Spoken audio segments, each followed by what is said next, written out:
The first thing I noticed wasn't the relentless gray rain lashing against my condo window. It was the single, silent vibration of my phone on the nightstand. It wasn't an alarm. It was an alert. I unlocked the screen and opened my banking app, my thumb hovering over the login. Savings account.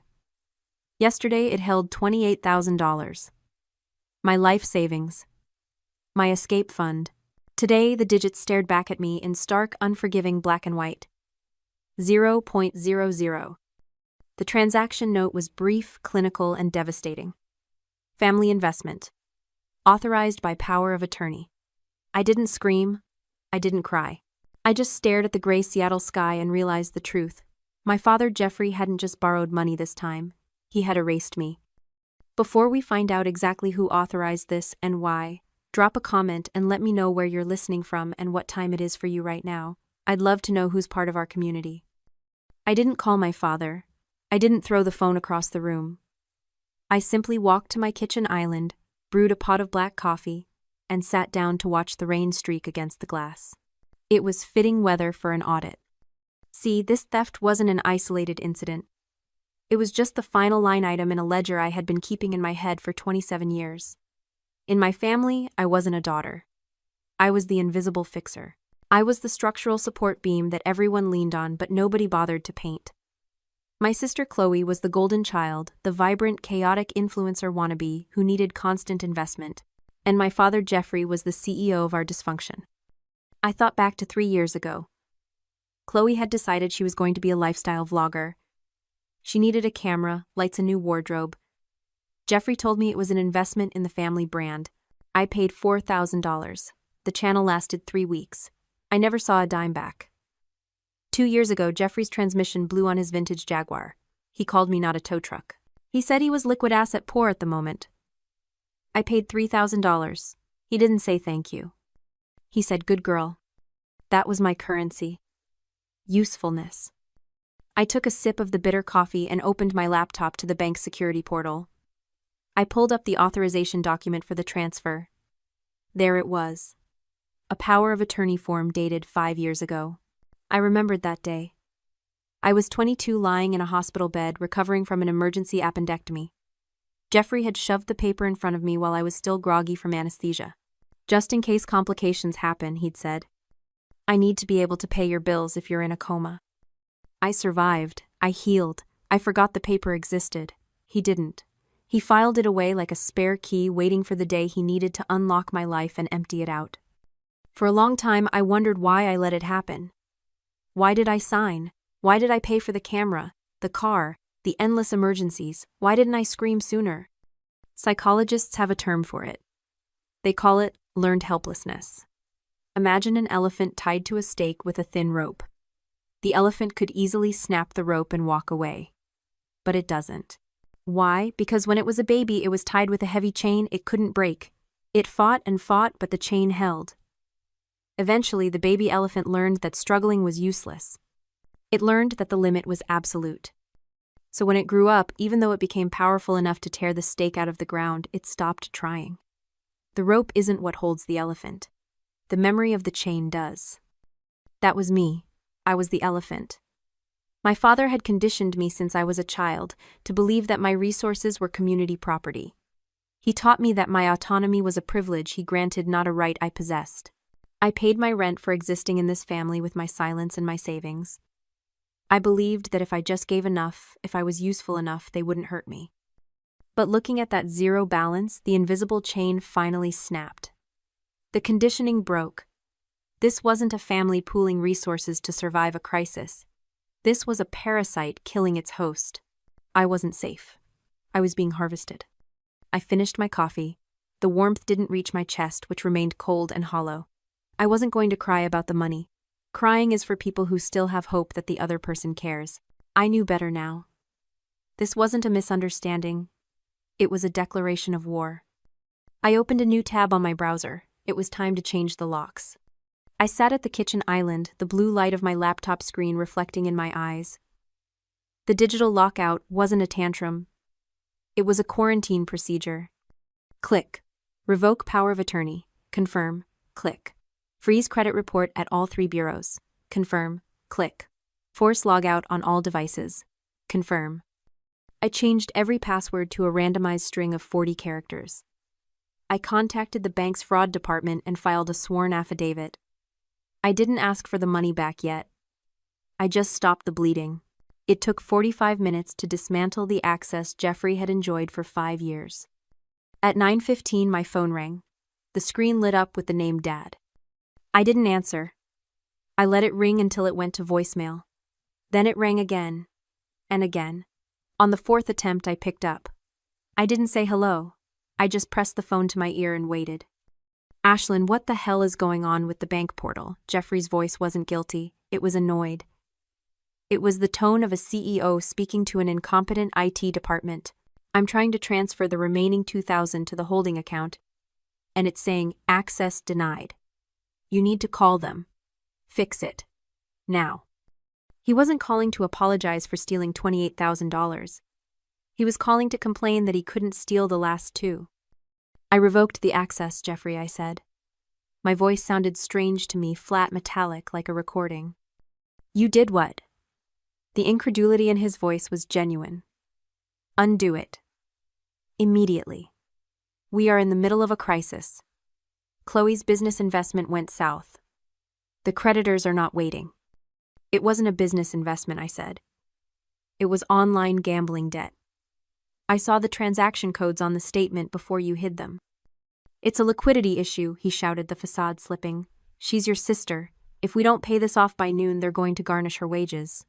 Do you want her reputation ruined? Do you want this family destroyed over a clerical error? I listened to him rant about family unity and sacrifices, and suddenly it all made sense. I realized why he could do this without a shred of remorse. It's called the trap of normalization. In a healthy family, individuals are separate trees in a forest growing side by side. In a narcissistic family system, the family is a single organism and the father is the brain. Everyone else is just a body part. Chloe was the heart, the vital organ that had to be protected at all costs, because she pumped the ego blood that kept Jeffrey feeling important. And me, I wasn't the heart. I was a limb. I was a kidney. Useful, sure. But if the heart is failing, you don't ask the kidney for permission to harvest its resources. You just take them. To Jeffrey, draining my account wasn't theft. It was just reallocating blood from a disposable part of the body to the vital one. He wasn't stealing from me because in his mind I didn't really exist as a separate person. I was just an extension of him. The money is gone, Ashlyn, he yelled, desperate now. We are one team. You are hoarding resources while the ship is sinking. I am not on the ship, I said. I am on the dock, and you just burned the bridge. I hung up. I didn't block him. I wanted him to know I was receiving his calls and choosing not to answer. 10 minutes later, my phone buzzed with a notification from Instagram. It was Chloe. She had posted a video to her story. She was crying, the perfect single tear tracking down her cheek, filtered to look soft and vulnerable. It's just so hard, she whispered to her 50,000 followers, when the people who are supposed to support you turn out to be toxic. Some people want to see you fail just to make themselves feel superior. Please send good vibes. My family is going through it right now. My mutual friends started blowing up my phone. Is everything okay? Chloe seems devastated. Call your sister. I didn't respond to a single one. I closed the app. Let them have the noise. I had work to do. I grabbed my coat and keys. It was time to drive to the outskirts of the city. I needed to see the one person Jeffrey had tried to erase from our history. I drove north, leaving the glass and steel skyline of Seattle behind. The rain turned from a drizzle to a downpour as I crossed the county line into Snohomish. I was heading to the only place Jeffrey never visited. Aunt Christina lived in a small, weathered A-frame tucked behind a wall of Douglas firs. In my family, Christina was the cautionary tale. Jeffrey always referred to her as unstable or difficult. He told us she had cut herself off from the family because she was jealous of his success. I hadn't spoken to her in 7 years. But as I pulled into her gravel driveway, I realized that unstable was just Jeffrey's code word for uncontrollable. She was waiting on the porch, a cigarette burning in her hand, watching my car with sharp, intelligent eyes. She didn't look surprised. She looked like she had been checking her watch. I stepped out of the car. I didn't offer a hug. I didn't make small talk. He emptied the accounts, I said. Christina took a long drag of her cigarette and exhaled a plume of smoke into the wet air. 28,000. She guessed. How did you know? Because that's roughly the limit for a standard wire transfer without triggering a federal review, she said, turning to the door. Come inside. I've been keeping a file for you since you were 12. Her living room was small, cluttered with books and smelling of sage and old paper. It wasn't the sterile showroom my father lived in. It felt lived in. Safe. She went to a heavy iron safe in the corner, spun the dial with practiced ease, and pulled out a thick yellowed envelope. Jeffrey isn't a business genius, Ashlyn, she said, sitting across from me. He's a cannibal. He eats the people closest to him to keep himself fed. He did it to me 20 years ago. He stole our mother's jewelry to fund his first venture. When I threatened to call the police, he convinced everyone I was crazy. He cut me off to protect his narrative. She slid the envelope across the coffee table. It landed with a heavy thud. But he made a mistake, she continued. He forgot that our father, your grandfather, saw him clearly. Jeffrey thinks he owns the ancestral land in Skagit Valley. He thinks it's his crown jewel, his retirement plan, his leverage. He talks about developing it into luxury estates every Thanksgiving right. I nodded. The land. $350,000 of prime real estate. It was the only real asset Jeffrey had left. Read paragraph 4, Christina said. I opened the deed. It was an old document typed on a typewriter, the ink fading. My eyes scanned the dense legal jargon until I hit the section she had highlighted in pink. The protection clause. In the event that any primary beneficiary is found to have committed proven financial malfeasance, fraud, or theft against any direct descendant of the grantor, their interest in this property shall be immediately forfeited. Ownership shall transfer in full to the victim of said malfeasance as restitution. I read it twice. The words were sharp, absolute, and lethal. My grandfather hadn't trusted his son. He had built a trapdoor into the inheritance, waiting for Jeffrey to slip. He doesn't know this is in here, I whispered. He never reads the fine print, Christina said, a cold smile touching her lips. He assumes ownership is absolute because he's a man and he's the father. He thinks he's the king. But this piece of paper says he's just a tenant on good behavior. I looked up at her. The weight of what I was holding made my hands tremble. Jeffrey had stolen $28,000 from me to save his ego. But in doing so, he had triggered a clause that would cost him $350,000. He had traded a pawn for a queen, and he didn't even know the board had changed. Why didn't you use this? I asked. Because he never stole cash from me, she said. He stole heirlooms. Harder to prove. But a wire transfer, a bank audit, that is undeniable proof of malfeasance. You have the smoking gun, Ashlyn. I'm just giving you the bullet. She reached out and tapped the document. He thinks you are weak. He thinks you will absorb the loss to keep the peace. Prove him wrong. I slid the deed back into the envelope. I didn't feel like a victim anymore. I felt like an executioner who had just been handed the warrant. Do you know a good lawyer? I asked. Christina pulled a business card from her pocket. I know the best one. He hates Jeffrey almost as much as I do. I took the card. I took the deed. I walked back to my car. The rain had stopped. The gray sky was breaking apart, revealing a hard, cold blue underneath. I wasn't driving back to Seattle to negotiate.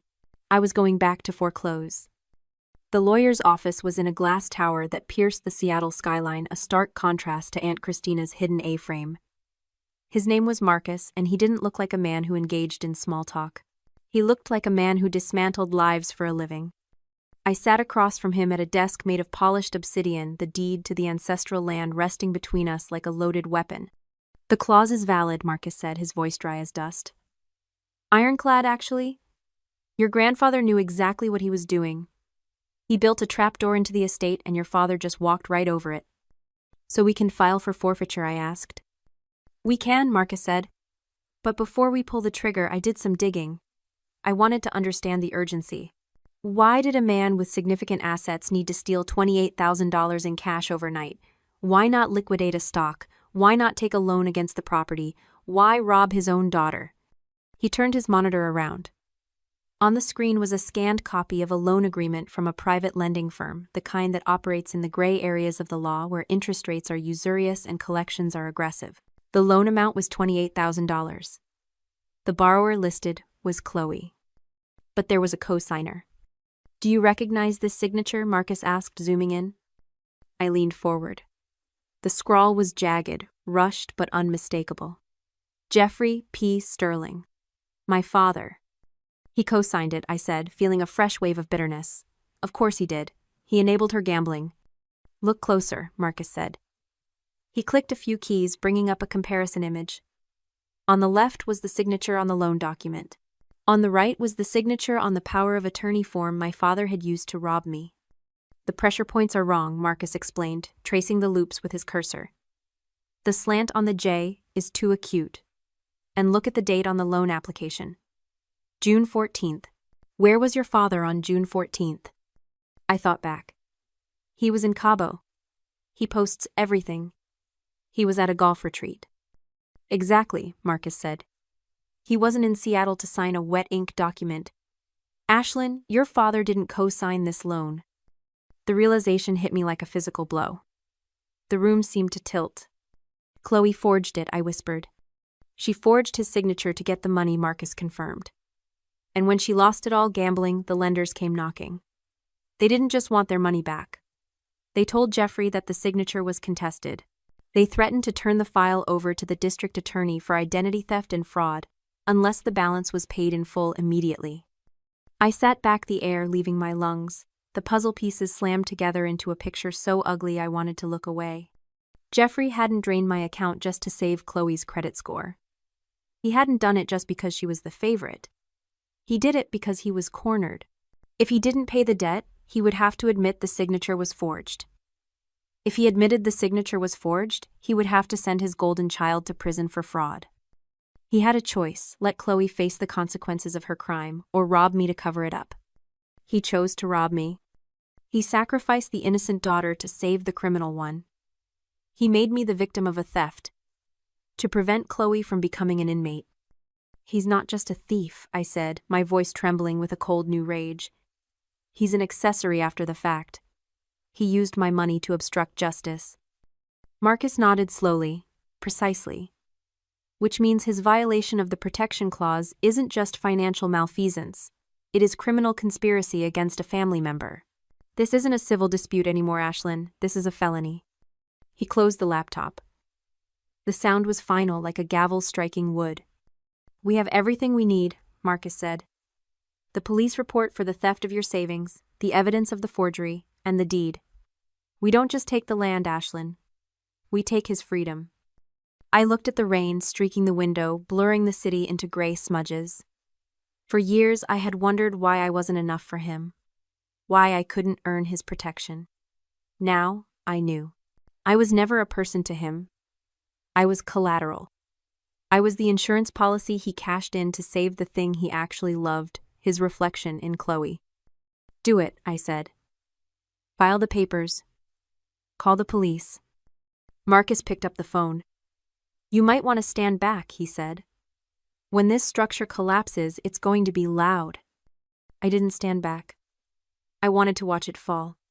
The elevator ride to the penthouse of the Rainier Tower was silent. The mirrored walls reflected us, Marcus in his charcoal suit holding a leather portfolio like a weapon. Two uniformed officers, impassive and imposing. And me. I looked different than I had 3 days ago. I wasn't the girl in the gray sweatpants staring at a zero balance. I was wearing a structured blazer, my hair pulled back. I looked like an auditor arriving for a surprise inspection. We stepped out onto the plush carpet of the hallway. Jeffrey's door was mahogany polished to a shine that probably cost more than my first car. I didn't knock. I let the officer do it. 3 sharp, authoritative raps that echoed like gunshots. It took a moment. Then the lock clicked. Jeffrey opened the door, a glass of scotch in his hand, wearing a cashmere sweater. He looked annoyed, expecting a delivery or a neighbor. When he saw me, his lip curled into that familiar sneer. Ashlyn, he sighed, not even looking at the people behind me yet. Finally came to your senses. Look, I'm willing to forgive the little tantrum with the bank portal, if you... Then he saw the badges. The color drained from his face so fast it looked like a physical effect, like gravity pulling the blood into his shoes. He stumbled back a step. "What is this?" Jeffrey Sterling, the lead officer, asked. "We have a report filed regarding the unauthorized wire transfer of $28,000 from the accounts of Ashlyn Sterling." "That's a family matter," Jeffrey sputtered, his eyes darting between me and the police. "It was an internal transfer, a misunderstanding. Ashlyn, tell them." I didn't say a word. I just looked at him. I looked at the man who had taught me to ride a bike and then taught me that I was only worth what I could pay. "It is not a misunderstanding," Marcus said, stepping forward. He handed Jeffrey a thick stack of papers. "This is a formal notification of civil action." Civil? Jeffrey laughed, a high nervous sound. "You're suing me for what emotional distress?" "For forfeiture," Marcus said, "pursuant to the protection clause of the Sterling family deed." Jeffrey froze. He looked down at the papers. He saw the highlighted text, the same text Aunt Christina had showed me. "You committed financial malfeasance against a direct descendant," Marcus explained, his voice devoid of pity. "Under the terms of your father's will, that action triggers an immediate forfeiture of your interest in the Skagit Valley property. The ownership transfers to the victim as restitution." "You can't take the land," Jeffrey whispered. "That's my retirement. That's worth $300,000. $350," I corrected softly. Market value went up. "Ashlyn, please," he said, and for the first time in my life I saw real fear in his eyes. Not anger, terror. "You can't do this. Over 28 grand, I'll pay it back. I'll find the money. Don't take the land." "It's not about the money anymore, Dad," I said. "It's about the crime." "I didn't have a choice," he yelled, backing into the foyer. Chloe appeared in the hallway behind him, wearing a silk robe, looking confused. "Dad?" "Who is it?" she asked. Jeffrey spun around, pointing a shaking finger at her. The golden child was about to be smelted down. "It's her fault," he screamed at the officers. "She forged my signature. She took out the loans, I had to pay them off, or she was going to jail. I was protecting her. Arrest her." Chloe stopped cold. Her mouth fell open.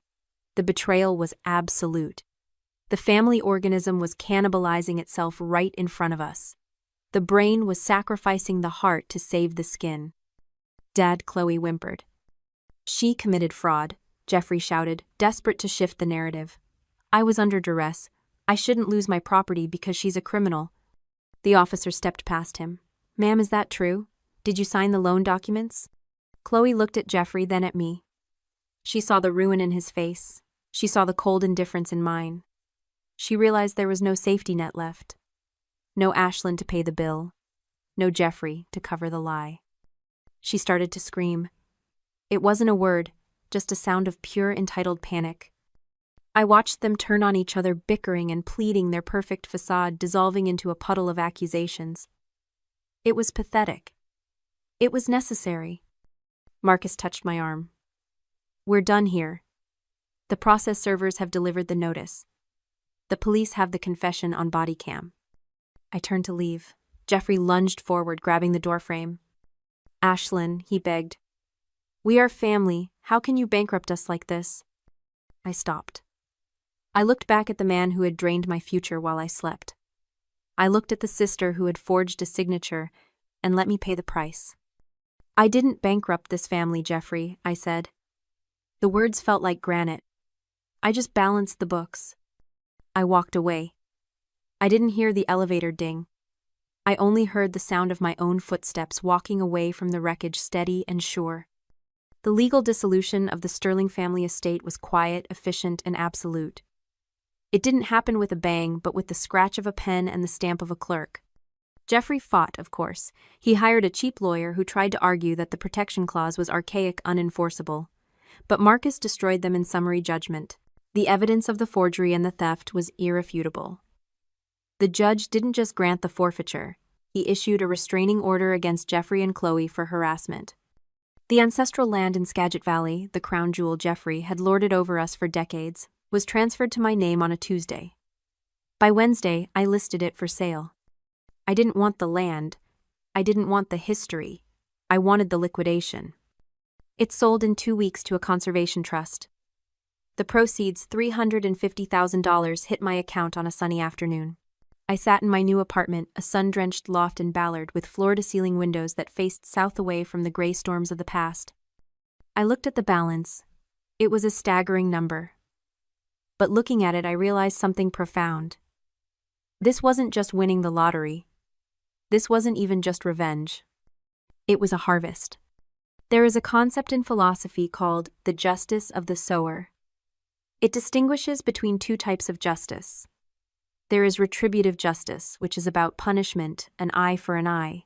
That's what happened to Jeffrey. He lost his land because he stole my savings. That was the punishment. But then there is restorative justice, the justice of the sower. This is about what you do with the ground once the weeds are pulled. For 27 years, my family had treated me like a field to be strip-mined. They took my energy, my money, my time, and my love, and they left me barren.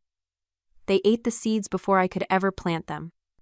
Now, for the first time in my life, I held the seeds. This money wasn't just cash. It was potential. It was the graduate degree I never pursued because I was saving for Chloe's mistakes. It was the travel I never booked because Jeffrey might have an emergency. It was the down payment on a life that belonged solely exclusively to me. I wasn't just reimbursed. I was restored. I had reclaimed the capacity to grow. I called Aunt Christina to tell her the news. The land is gone, I told her. I sold it. Good, she said, her voice rasping with satisfaction. Jeffrey never deserved the dirt under his feet. You didn't just sell a property, Ashlyn. You sold the burden. I feel light, I admitted. That's what it feels like to drop the dead weight, she said. Now go live. That is the only revenge that lasts. I hung up and walked to the window. The sun was setting, turning the Olympic Mountains into a silhouette of purple and gold. My phone was silent. No demands, no crises, no notifications of theft. I had lost a father and a sister. I knew that grief would hit me eventually in quiet moments. But looking at the horizon, I knew I hadn't really lost a family. I had survived a parasite. I took a sip of my wine. It tasted like grapes, not vinegar. It tasted like ownership. I didn't bankrupt my family. I just finally permanently balanced the books. And for the first time, I was in the black. If you've ever had to be the villain in someone else's story just to survive in your own, share this video. You are not alone. And if you want to hear more stories about reclaiming your life, make sure you're subscribed.